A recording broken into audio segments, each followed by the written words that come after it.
पद रत्नाकर जी का पाठ, पद संख्या 650 650।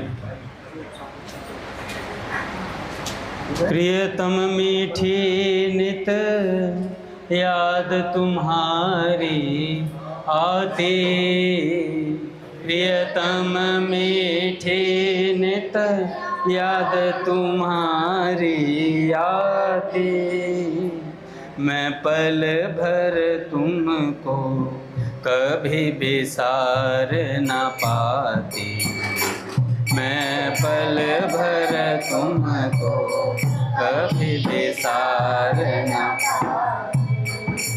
जगने में सपने में तुम मेरे प्यारे, जगने में सपने में तुम मेरे होते कभी न मुझसे पल भर न्यारे, होते पल भर न्यारे। दे दर्शन मुझको सदा परम सुख देते, दे दर्शन सदा परम सुख, कर मीठी रस की बातें दुख हर देते, कर मीठी रस की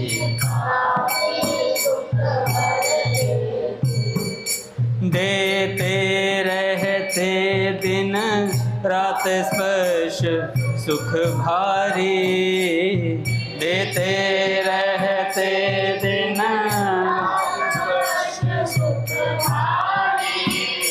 निज हृदय खोल कह देते मन की सारी, निज हृदय खोल कह देते।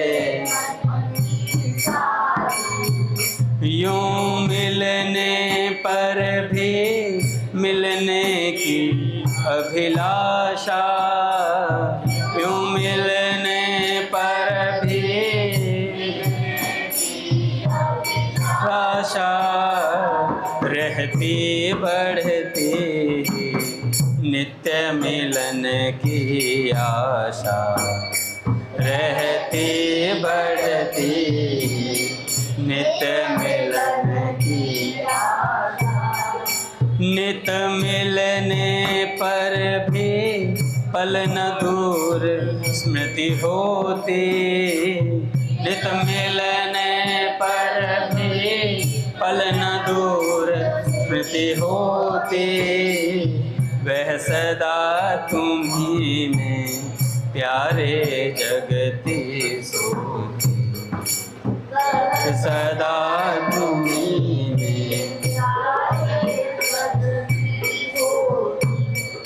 राधा राधा राधा राधा राधा राधा राधा राधा राधा राधा राधा श्री राधा राधा राधा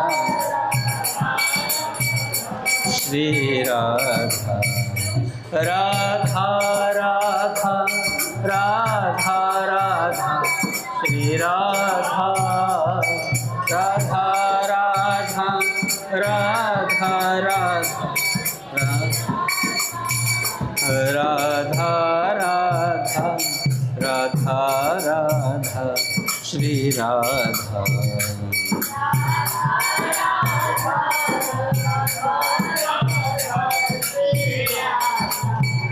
बोले राधा माधव सरकार की, पूज्य श्री भाई जी महाराज की, पूज्य श्री राधा बाबा की जय, पूज्य मैया की जय, अपने प्यारे भैया की जय, पूज्य दादा की जय, भक्तवत्सल भगवान की जय।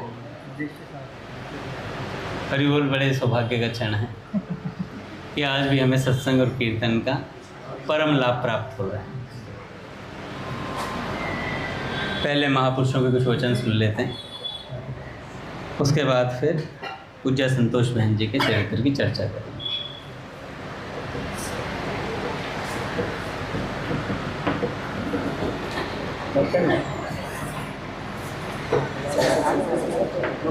महाराज जी कहते हैं, कलयुग में भगवान के नाम का आश्रय, धाम का आश्रय और प्रेममयी भक्ति का मार्ग, 3 चीज़ें हैं। पहला है नाम का आश्रय, दूसरा धाम का आश्रय और तीसरा प्रेममयी भक्ति का रास्ता।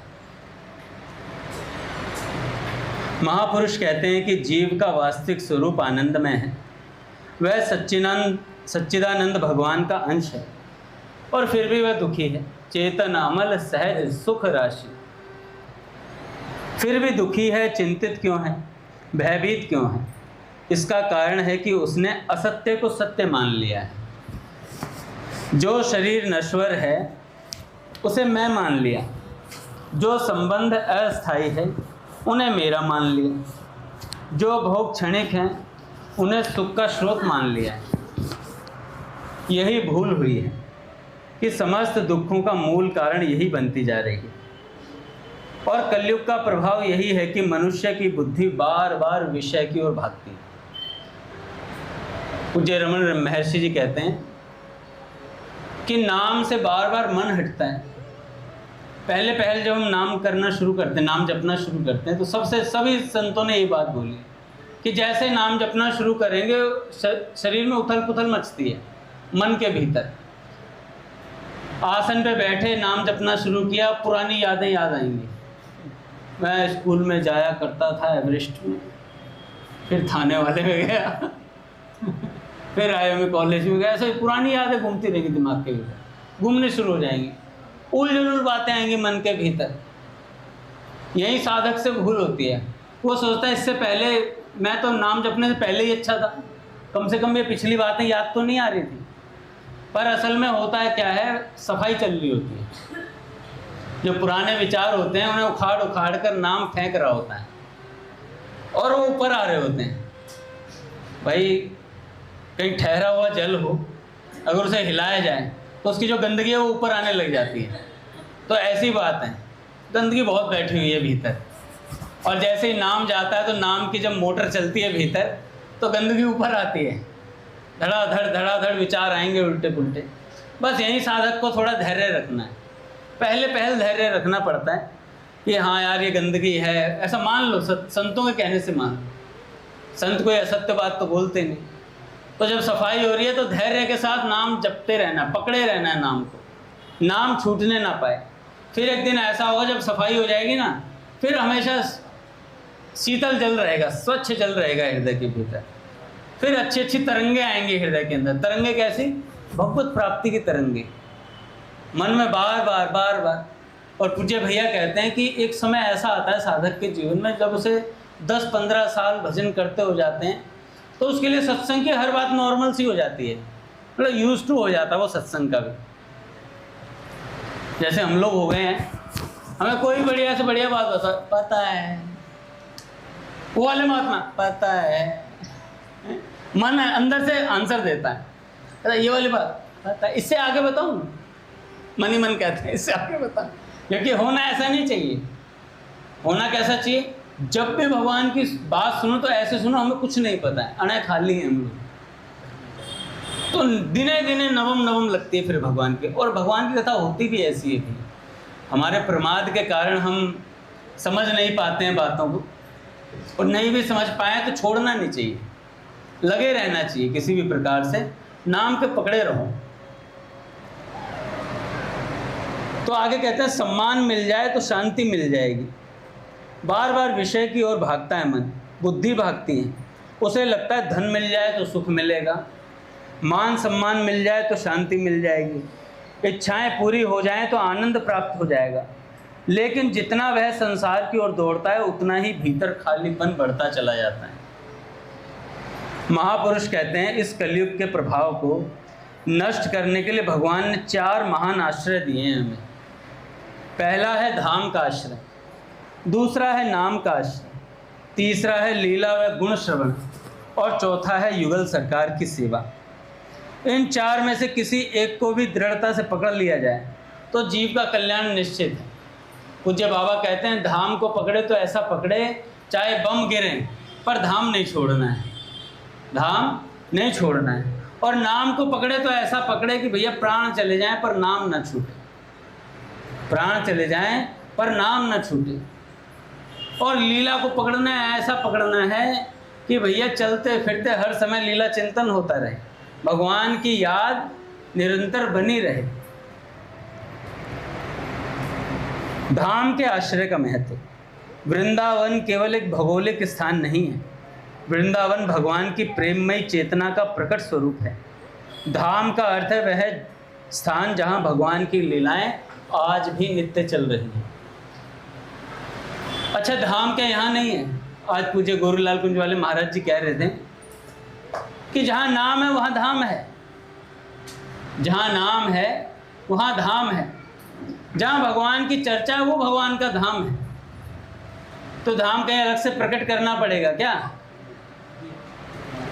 पूज्या मीराबाई जी क्या वृंदावन आई थी? पहले बाद में ही तो आई थी बहुत। उससे पहले उनके मेड़ते में ब्रज प्रकट था, उससे पहले ही मेड़ते में ब्रज प्रकट था। निरंतर भगवान नाम चलता था, निरंतर लीलाएं स्फूर्ति होती रहती थी। ठाकुर जी आते ही रहते थे मीरा जी से मिलने के लिए, और ऐसे मिलने आए कि भैया मीरा जी कहती श्याम मन चाकर राखो जी, है मुझे चाकर रख लो, है? चाकर रहसू बांग लगासू नित उत दर्शन पासू जी। बांग क्या? सुबह उठते ही मुर्गे की तरह हैं, ठाकुर जी आपको उठाऊं, सबसे पहले वही उठाता है। कई संत कहते हैं बाग लगासू, बाग भी अपना अपना अर्थ निकाल लेते हैं, पर मुझे जो समझ में आया वो मैंने बताया आपको कि ठाकुर जी के यहाँ नौकर बन जाए हम। है ही नौकर, बनना क्या है?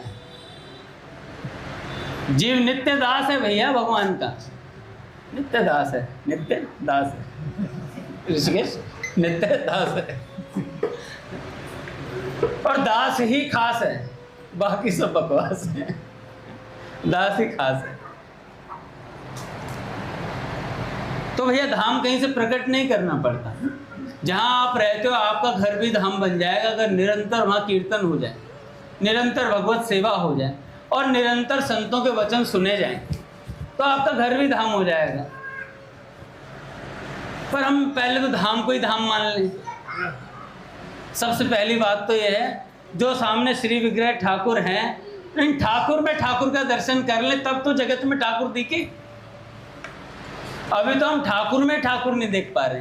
क्या भाव निकलता, अरे कितनी सुंदर मूर्ति है, कौन से संगमरमर की बनवाई हुई है, कौन से पत्थर की बने? राजस्थान का पत्थर था क्या? अबे पत्थर बुद्धि, अब वो ठाकुर जी हो चुके हैं भाई, पत्थर नहीं है वो, उन्हें गढ़ दिया गया है, प्राण प्रतिष्ठा हो चुकी है उनकी। तो महापुरुष कहते हैं धाम में रहना केवल शरीर से रहने का नाम नहीं है, धाम में रहने का वास्तविक अर्थ है धाम को अपने हृदय में बसाना। यदि किसी को वृंदावन में रहने का अवसर मिल जाए तो यह अत्यंत दुर्लभ सौभाग्य है, लेकिन यदि परिस्थिति ऐसी हो कि धाम में रहना संभव ना हो, तब भी निराश होने की आवश्यकता नहीं है, क्योंकि भगवान का नाम स्वयं धाम को हृदय में प्रकट कर देता है। जिस हृदय में निरंतर राधा राधा जब चलता रहता है, वहाँ धीरे धीरे वृंदावन की चेतना जागृत हो जाती है। और सेवा से क्या होता है? सेवा से अहंकार गलता है।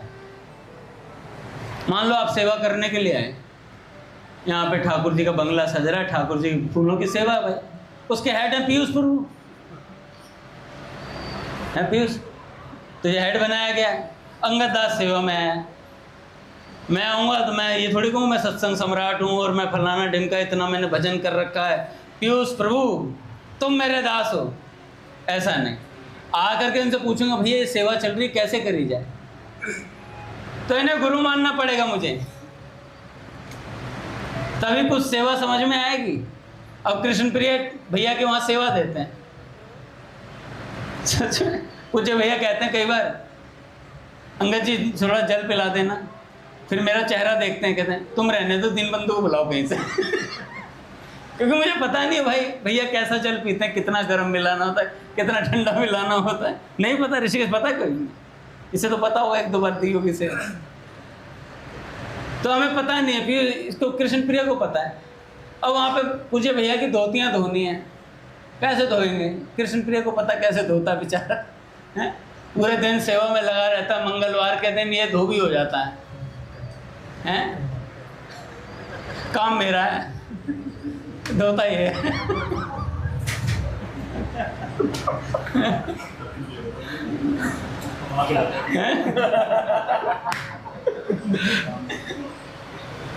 असल में हम अपने काम को समझ ही नहीं पा रहे हैं। हो सकता है आसपास रहने वाला हो कोई, ऐसी बात नहीं है, धोबी एक ही थोड़ी है, धोबी तो कई हो सकते हैं भाई, क्या होता भाई हो ये बड़ा।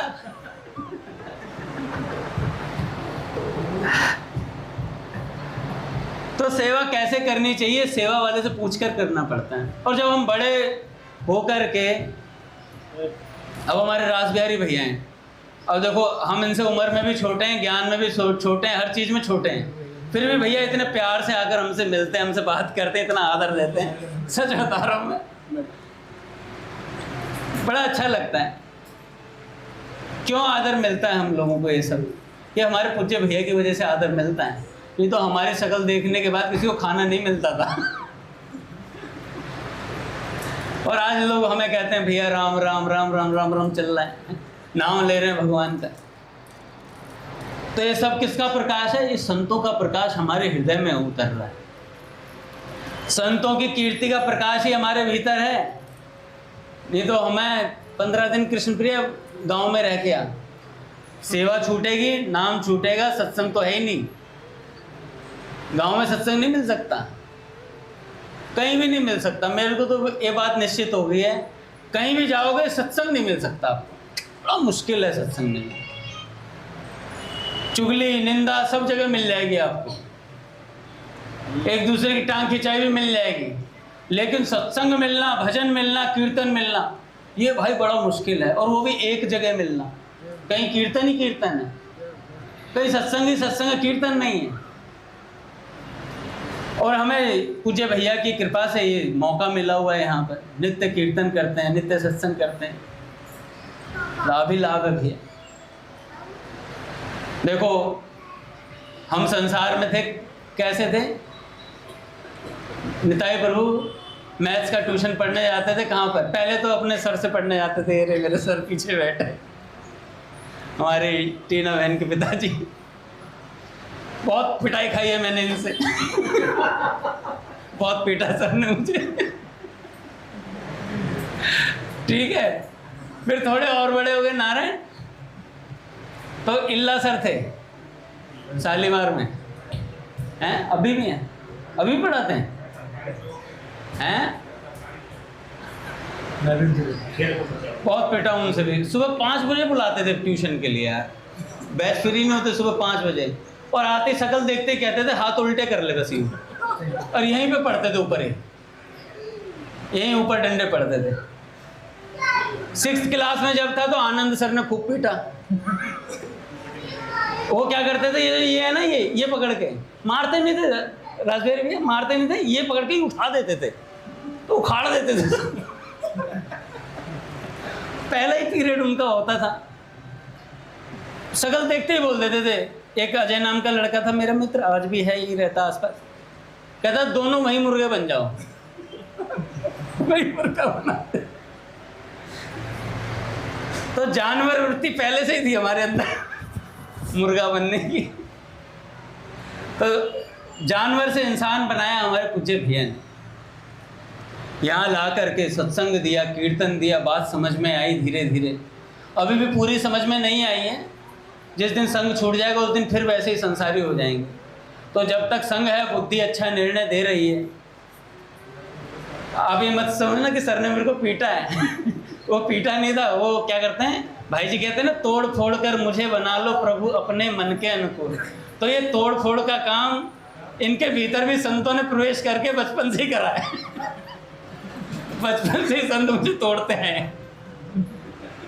पीटते आए भैया, और तोड़ फोड़ कर यही बना कि हम कभी बिगड़े नहीं। बिगड़े तो फिर घर वालों ने पीटा अच्छे से, थोड़ा बहुत बिगड़े थे। मैं तो बैठ के नीचे घुस जाता था, इतनी जगह थी उसमें, नीचे घुस जाता तो पापा एक डंडा लेके आते थे, धड़ाधड़ डंडा अंदर, धड़ाधड़ पेट में लग रहा, मुंह पर लग रहा, मतलब नहीं है।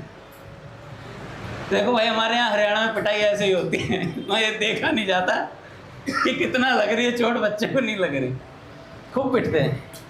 अच्छा, जो बच्चा बचपन में पिट लेता है, माँ बाप से पिट लेता है, वो बड़ा होकर नहीं पिटता है, फिर वो सुधरा ही रहता है, क्योंकि शुरू से ही उसकी लाइन सही हो जाती है, ट्रैक उसे सही मिल जाता है कि इधर उधर हिला तो पिटा। तो ऐसी बात है भैया। अब ये संत जो है हमें क्या कर रहे हैं, हमें सत्संग मिलता है, ये क्या है, ये संतों का चाबुक है।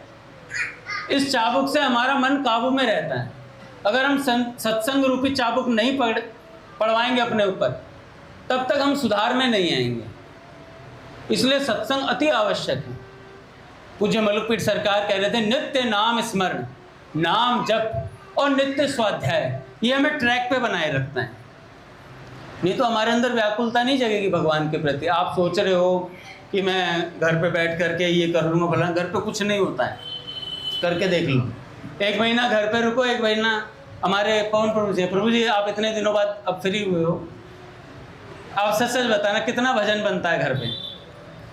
श्रुति से पूछो, श्रुति कितना भजन किया बेटा, पूछो, कुछ भजन नहीं होता है। अब जब मंदिर आने लगते हैं तब लगता है पवन प्रभु जी भगवान की प्राप्ति भी कुछ चीज़ है, करनी है? वो भी कुछ करना है, भैया का जो सिद्धांत है उसे पालन करना है, क्योंकि भगवान का नाम स्वयं धाम को प्रकट कर देता है। इसलिए नाम को कभी नहीं छोड़ना चाहिए। जिस हृदय में निरंतर नाम जब चलता है, वहां धीरे धीरे वृंदावन की चेतना जागृत होने लगती है। बहुत से लोग पूछते सेवा क्यों करनी चाहिए, क्योंकि भैया अहंकार को समाप्त करना तो सेवा करनी पड़ेगी। जब तक मैं करता हूं ये भाव रहेगा, तब तक सेवा सिद्ध नहीं होती। तुम करवाते हो, कौन? तुम, भगवान करवाते हैं। हम नहीं करते हैं सेवा। हमें क्या बनना है? यंत्र बनना है, यंत्री नहीं बनना है कि तुम हो यंत्री, मैं यंत्र काठ की पुतली, मैं तुम सूत्रधार, तुम करवाओ कहलाओ मुझे, नचाओ निज इच्छानुसार। तुम हो यंत्रे, मैं यंत्र काठ की पुतली, मैं तुम सूत्रधार। तो आप यंत्री हो, मैं यंत्र हूँ। तो यंत्र कभी ये नहीं कहता मैं कर रहा हूँ कुछ, यंत्र तो चलता रहता भैया, जैसे यंत्री चलाता है वैसे। एक माता को अपने छोटे बेटे की कितनी चिंता रहती है। वह बार बार सोचती है कि उसे भोजन किया या नहीं, उसे कोई कष्ट तो नहीं है, वह ठीक तो है। इसी प्रकार जब साधक के हृदय में ठाकुर जी के प्रति अपनापन जागता है, तब सेवा का भाव प्रकट होता है। वह सोचता है, क्या ठाकुर जी ने भोग ग्रहण किया? क्या आज उन्हें सुंदर वस्त्र पहनाए? क्या आरती ठीक से हुई? क्या शयन सेवा हुई? धीरे धीरे यह सेवा बाहरी क्रिया न रहकर प्रेम का स्वरूप बन जाती है। संतों ने कहा है कि प्रथम शीश दे काट। इसका अर्थ शरीर का सिर कटाना नहीं है, इसका अर्थ है अपने अहंकार का समर्पण करना गुरुदेव के चरणों में। हमारे सारे दुख मैं और मेरा से उत्पन्न होते हैं। मेरा शरीर, मेरा परिवार, मेरा धन, मेरा सम्मान, जितना यह मेरा बढ़ता जाता है उतनी चिंता बढ़ती जाती है। लेकिन जिस दिन साधक अपने अस्तित्व को भगवान के चरणों में समर्पित कर देता है, उसी दिन से उसके भीतर अद्भुत शांति प्रवेश कर जाती है। आज बहुत लोग भक्ति इसलिए करते हैं कि उनकी समस्याएं दूर हो जाएं, रोग समाप्त हो जाएं, व्यापार अच्छा चलने लगे, परिवार में सुख आ जाए। लेकिन महापुरुष कहते हैं उपासना का उद्देश्य संसार को ठीक करना नहीं, स्वयं को भगवान से जोड़ना है। पट खुलेंगे महाराज।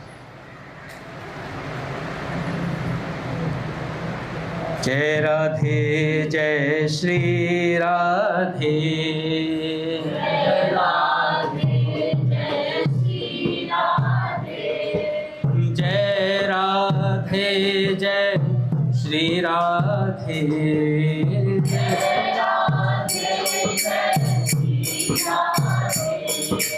जय राधे जय श्री राधे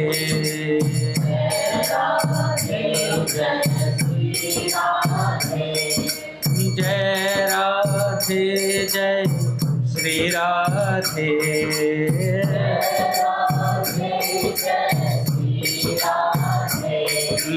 जय राधे जय श्री राधे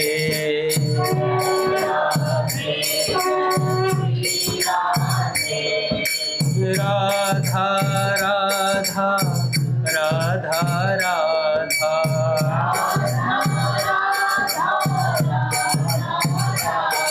राधा राधा राधा राधा राधा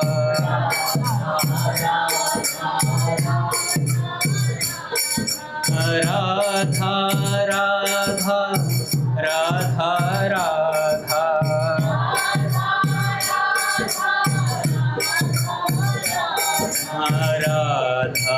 राधा राधा राधा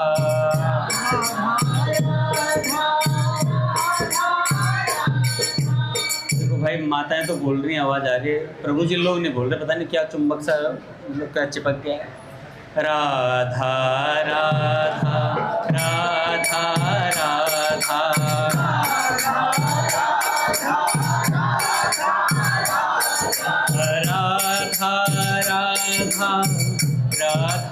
राधा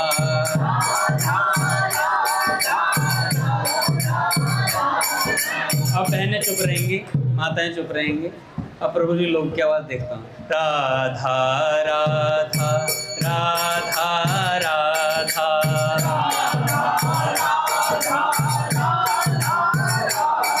बस आशीष की आवाज आ रही है। राधा राधा राधा राधा बालाजी बालाजी राधा राधा राधा राधा राधा राधा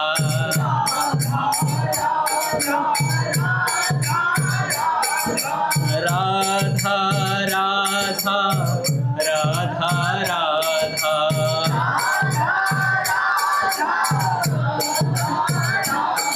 गणेश गणपति राधा राधा राधा राधा राधा राधा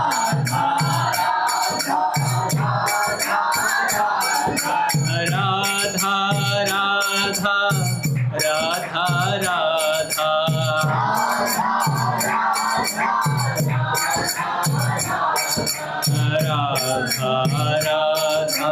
राधा राधा राधा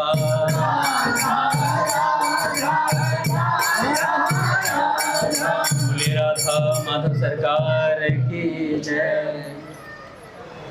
ऐसे रोज 5 मिनट अपने घर पे भी कीर्तन किया करो, सिर्फ 5 मिनट परिवार को लेकर के बैठ गए और अपना राधा राधा बोलना शुरू कर दिया। सच बता रहा हूँ, बहुत अच्छा लगता है, करके देखिएगा कभी। मैं करता हूँ कई बार, तो हमारा तो सोने का ही टाइम नहीं रहा है, हम तो सोते ही रात को 1:30-2 बजे ही, तो आराम से कीर्तन होता है कई बार। कीर्तन का बहुत गहरा प्रभाव पड़ता है। मैं सच बता रहा हूँ, जैसे हम लोग धाम में भी जाते हैं, अधिक मास चल रहा है, तो मैं अभी गया धाम में, काका गीता वाटिका गया, तो मन में यही भाव था, यही चाव था कि पूरा दिन भजन में गुजरे हैं, क्योंकि यहाँ तो फिर भी हम ऑफिस वगैरह जाते रहते हैं, घर के काम पड़ जाते हैं सब लोग, पर वहाँ गए हैं तो फिर धाम में गए हैं तो धाम का पूरा लाभ मिलना चाहिए, है ना। तो वहाँ गए तो क्या हुआ, सुबह 6:30 बजे नहा धो के तैयार दादा 6:30 बजे तैयार। एक दिन पूज्य कमल माँ ने कह दिया कि कल से 6:15 आना है, मैंने कहा लो अब 5 बजे उठना पड़ेगा तो 5 बजे उठे उस दिन, फिर 6:15 पहुँच गए। तो हम माँ से पहले पहुँच जाते थे। माँ रोज़ कहती हैं आप लोग रोज़ पहले आ जाते हैं, मुझे देर हो जाती है मैंने कहा माँ कोई बात ही नहीं, हम तो आके बैठ के कीर्तन कर लेते हैं। तो सुबह 6:30 बजे नहा धो के तैयार, 6:30 से शुरू होता है और उसके बाद कब तक चलता है? 10:30 बजे तक, बिल्कुल पैक सिस्टम। 6:30 से 7:30 पौने 8 तक माँ के यहाँ, फिर पौने 8 बाबूजी के कक्ष में पहुँच जाते हैं। वहाँ पे पद रत्नाकर का होता है और भाई जी के प्रवचन से 15 मिनट श्री कृष्ण की बाल लीलाएं, उस पर चर्चा चलती है। रोज़ 15 मिनट का सत्संग वहाँ होता है। पुस्तक में से दुजारी जी बाबूजी पढ़ के सुनाते हैं, अद्भुत। किसी को समर्पण देखना हो ना तो उन दुजारी जी बाबूजी का देखो। मैं उनके सामने गया, दादा देखो छोटा छोटा लालच आदमी को नाश कर देता कई बार। मैंने दुजारी जी बाबूजी से बोला कि बाबूजी मेरे को वो क्या रिकॉर्डिंग दे दो, भाई जी का जो रखता है टेप होता है, वो चलता रहता है, उसमें महामंत्र और भाई जी की वाणी में राधा राधा। तो मैंने कहा बाबूजी कितने का? तो उन्होंने कहा, माँ भी आ गई साथ में, उनकी धर्मपत्नी। उन्होंने कहा बेटा 450 रुपये का है। तो मैंने 500 का नोट निकाला, मैंने 500 रुपये दे दिए। तो माँ ने बोला बेटा खुले तो पता नहीं है या नहीं है। मैंने कहा माँ सेवा में लगा लो। कह रहे कोई सेवा नहीं चाहिए, मैं कोई सेवा नहीं चाहिए। 50 रुपये ढूंढ के ला के दिए दादा, 50 रुपये भी ढूंढ के ला करके दिए। इसे कहते हैं सेवा निष्ठा भैया। और जरा सा भी एक पैसे का लालच नहीं। और पूरा जीवन हो गया वाटिका से बाहर नहीं गए, एक बार क्षेत्र से वाटिका से बाहर नहीं गए, सोचने की बात है। और हम किसी भी धाम में चले जाएं और कहते हैं भाई इस आश्रम में ही रुकना है तुम्हें 5 दिन, पैर टिक नहीं सकते ज़मीन पे। अबे क्या करेंगे, बोर हो रहे हैं यार, यहाँ तो आए क्यों थे फिर भाई, आए क्यों थे? 15 दिन अगर गीता भवन में रोक दिया जाए तो उसके बाद कहते हैं अब नहीं आऊँगा 4-5 साल। अरे कुछ हो ही नहीं रहा था, बोर सा फील हो रहा था। अरे आपने फील ही नहीं करा संतों को भाई। स्वामी जी महाराज, सेठ जी महाराज, भाई जी महाराज, उनको फील करा होता तो गीता भवन से बाहर निकलने का मन नहीं करता। अरे नहीं व्यवस्था खराब चल रही है। अरे व्यवस्था उनकी खराब चल रही है, तुम अपनी अवस्था क्यों खराब कर रहे हो? धाम में कभी भी व्यवस्था से नहीं जाया जाता है, सदा अवस्था से जाया जाता है। आप ये सोच के जाओगे कि मुझे वहाँ एसी कमरा ही मिलेगा तब मैं धाम का लाभ ले पाऊँगा, तो ऐसा कभी नहीं होगा भाई। जरूरी नहीं एसी कमरा ही मिलेगा। और लेना है तो दूसरे पे बोझ क्यों डालना है, अपने से लो भाई। टेंशन नहीं देनी, ना लेनी ना देनी। धाम का आस्वादन करने जा रहे हो, धाम का आस्वादन करो, तर्क वितर्क से सतर्क, तब भजन होता है। नहीं तो कुतर्क करते रहो, भजन का नाश होता रहेगा। तो धाम में जाओ तो कैसे लाभ लो? वहाँ जाकर के नित्य दादा लाख नाम जप किया, नित्य लाख नाम जप किया। मैंने कहा लाख नाम जप तो होना चाहिए, लाख यहाँ भी नहीं हुआ तो फिर तो किस बात का भजन कर रहे हैं हम लोग। क्योंकि सुबह खाली हो 10-10:30 बजे खाली हो जाते थे, उसके बाद धड़ाधड़ नाम मशीन की तरह चलता है। फिर बाबूजी के कक्ष में बैठ के जा करके दोपहर में पद रत्नाकर का पाठ। फिर उसके बाद वहाँ भक्त लोग आए हुए थे, काफ़ी भक्त थे, तो बाबूजी बाबा की चर्चा शुरू हो जाती, 1-1.5 घंटा फिर उसमें बीतता। फिर शाम के 5 बज जाते, थोड़ा बाबूजी की समाधि पे परिक्रमा लगा ली, बाबा की परिक्रमा लगा ली। उसके बाद फिर भैया 7:30-8 बजे अपना वहाँ पे 1 घंटे का रोज़ कीर्तन होता था मंदिर के अंदर। नित्य कोई ना कोई उत्सव चल रहा होता था। जिस दिन मैं आया उस दिन भाई जी का जन्म दिवस था, उससे पहले जन्माष्टमी थी। जन्माष्टमी के बाद वहाँ नंदोत्सव भी हुआ था अगले दिन। तो ऐसे अधिक मास में उत्सव चलते रहते हैं। तो हम किसी भी धाम में जाएं तो उस धाम का पूर्ण लाभ, पूज्य भैया को प्रणाम, उस धाम का पूर्ण लाभ हम कैसे ले सकते हैं? हम उसका लाभ ले सकते हैं वहाँ जाकर भजन करने से और संतों की वाणी सुनने से। वहाँ जाकर भी अगर हम आलस से प्रमाद में रहेंगे तो धाम का लाभ नहीं ले पाएंगे। इसलिए आप कभी अयोध्या धाम की महिमा पढ़िएगा। अभी जब गीता प्रेस से जब राम मंदिर बना तो अयोध्या की महिमा और धाम की महिमा, और सेठ जी की पुस्तक भी है कि धाम में जाएं तो कैसे रहें। ये सब चीज़ें हमें पढ़नी चाहिए, उससे हमें पता चलता है कि हम धाम में जाएं तो छोटे छोटे अपराधों से कैसे बच सकते हैं। नहीं तो हमें क्या होता है, मान लो प्रसाद टाइम पर नहीं मिला, प्रसाद टाइम पे नहीं मिला, किसी तरीके से लेट हो गया, अरे क्या यार हम इतनी दूर से गीता वाटिका है, प्रसाद नहीं मिल रहा हमें टाइम पे, क्या हो गया फिर? जैसे घर पे तुम टाइम पे ही खाते हो सदा, ऐसा कुछ नहीं है। जब हम भैया पहले 2010-11 में वृंदावन गए थे एक बार, सब बिल्कुल वैसी हालत थी मेरी, भूख सहन नहीं होती थी। मन में क्या यार, नारदी निकुंज की तरफ से आए हैं, भूखा मार दिया। क्योंकि अपने बच्चे 80-90 से कम जाते ही नहीं थे। सुबह दर्शनों के लिए कह दो तो मंगला से राजभोग हो जाती थी नहाते नहाते। भाई इतने लोग नहाएंगे तो राजभोग के दर्शन होंगे, मंगला के कहाँ से होंगे। तो समय बीत जाता था इतने में। फिर 12 बजे पट बंद हो जाते थे, कह रहे अब तो शाम को ही चलेंगे, सो ही लो थोड़ी देर। पर पहले बहुत आनंद आता था, क्योंकि बालक बुद्धि थे भैया। जब नया नया चाव होता है सीखने का तो बहुत भजन होता है। जब हम शुरू में आए थे, मैं कई बार इस चर्चा को करता हूँ, पूज्य संतोष बहन जी का चरित्र कल ही सुनाऊंगा थोड़ा सा, आज मैं यही चर्चा कर रहा हूँ। तो जब आए शुरू में तो इतना चाव रहता था भजन का, गीता भवन भी जाते थे भैया, तो मन में ही रहता था कि स्वामी जी की कोई बात पता चली जाए, बात ऐसी पता चले कि भजन में वृद्धि हो। कोई सेठ जी की ऐसी बात पता चले, नित्य स्तुति में जाते थे भैया। मैं तो अपनी बात बता रहा हूँ, नित्य स्तुति में जाकर मेरा एक ही चाव रहता था कि स्वामी जी की वाणी जो लोग कहते हैं समझ में नहीं आती, वो मैं समझ के रहूँगा। ये मेरा भाव रहता था दादा, सच में शुरू से ये भाव रहता था, स्वामी जी की वाणी समझनी है और स्वामी जी कह क्या रहे हैं ये समझना है। तो आधे मेरे ख्याल से 15-20 मिनट का प्रवचन होता है सुबह नित्य स्तुति में स्वामी जी का। तो उसको समझ करके उस बात को फिर आगे, उसके बाद क्या होता, 3 नंबर में स्तुति होती थी पहले, नित्य स्तुति। उसके बाद कुछ साधक जन, वहाँ के साधु जन भैया, स्वामी जी के प्रवचन पर उसका मंथन करते थे कि आज स्वामी जी ने क्या बोला है। तो और बात समझ में आती थी, क्योंकि जिसको जो चीज़ समझ में पकड़ में आई, फिर वो आपस में चर्चा करते थे उसकी, और गहरा प्रभाव पड़ता था उसका। मैं पूज्य मोहन भैया के साथ 3-4 दिन रहा था गीता भवन में, तो रोज सुबह यही बात होती थी, नित्य स्तुति अटेंड करना, स्वामी जी की चर्चा सुनना, और उसके बाद 10-15 साधु जन जो वहीं रहते हैं गीता भवन में, उनके बीच में बैठ के वो साधु अपने हिसाब से स्वामी जी की वाणी का अर्थ बताते थे। तो इतनी बढ़िया तरीके से समझ में आता स्वामी जी का प्रवचन।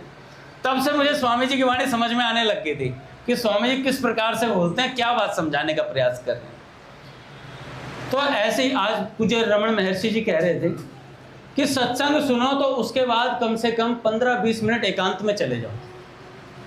एकांत में जाकर के ये सोचो कि सत्संग में क्या चिंतन हुआ, आज किस बात पर चर्चा हुई, और नाम जप करो। तो नाम जप के बाद कुछ देर मौन बैठो और उस नाम को भीतर सुनने का प्रयास करो। भैया मेरा ये भाव रहता है कि सब संतों को, जिन ने भी नाम महिमा आज तक कही है ना, सबके विषय में पढ़ूं, और मैं पढ़ भी रहा हूँ, और भगवान पता नहीं मेरे आगे पुस्तकें भेजते रहते हैं। ये ठाकुर जी सप्लाई कर रहे हैं, एक से एक पुस्तक आती रहती है। एक सज्जन ने तो मुझे 4 GB की पुस्तकें भेजी अभी गूगल ड्राइव पे, और भेज करके कहते हैं अंगद भैया ये पढ़ लेना। मैं कहा भेज दे, तू पढ़, मैं लूँगा। तो भेज दे एक बार। रमण महर्षि जी का भैया मैंने 1-2 प्रवचन डाले अपने उस पर चैनल पे। एक सज्जन ने मेरे को मैसेज किया कि भैया रमण महर्षि जी का मैं फॉलोवर हूँ और आपकी वाणी को सुन के मुझे बहुत अच्छा लगा, मैं चाहता हूँ रमण महर्षि जी के सारे प्रवचन आप बोल दो। मैंने कहा फिर क्या भेजोगे, कर पुस्तकें। मैंने कहा भेज दे भाई, भेज दे भाई। तो ये भगवान सप्लाई कर रहे हैं, भीतर ही भीतर ऐसा भर दे रहे हैं। तो पूज्य भैया कहते हैं ना कि हम इंस्टाग्राम पे जो चीज़ देखते चलते हैं उसी तरीके के हमारे पास इनपुट आते रहते हैं, नीचे उसी टाइप की रील आएंगी जिस टाइप का आप मटेरियल देखोगे उसमें। तो ऐसे ही हो रहा है भैया, जब हम भगवान को प्रसन्न करने के लिए निकलते हैं तो सारे संत हमारी मदद करने के लिए तैयार हो जाते हैं, सारे संत तैयार हो जाते हैं। मैं भैया उनका कौन से थे दादा, वो योगी कथामृत वाले जो संत हैं, योगानंद परमहंस जी महाराज, उनका भैया मैंने कई दिन सुना चरित्र पूरा।